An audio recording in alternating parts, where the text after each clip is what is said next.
Réussir sa stratégie marketing en 2024, partie 1. La première chose qu'il faut qu'on s'assure de bien déterminer quand on fait une stratégie marketing, c'est de se fixer des objectifs. Sans objectif, c'est un peu comme faire Montréal-Québec sans GPS. Vous allez peut-être vous rendre, mais ça va peut-être faire beaucoup de détours.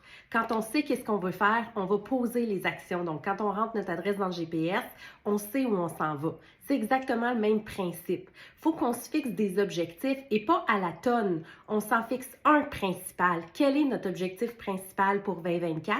Et après, on s'en fixera des secondaires. C'est correct. Puis quand on se fixe des objectifs, il faut que ça soit un objectif qui est précis, qu'on soit capable de mesurer aussi.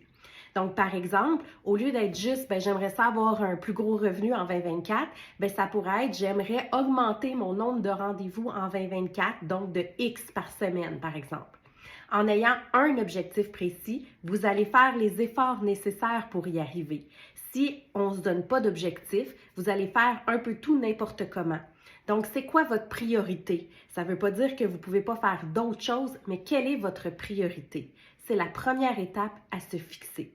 Ça peut être une augmentation de prise de rendez-vous, ça peut être une augmentation de la valeur de votre panier d'achat, ça peut être d'engager des nouveaux employés, ça pourrait être d'augmenter votre crédibilité sur les réseaux sociaux, ça pourrait être d'augmenter votre visibilité ou votre notoriété, ça pourrait être de vendre plus un certain service. Bref, quelle est votre priorité pour 2024? C'est la première question à se poser.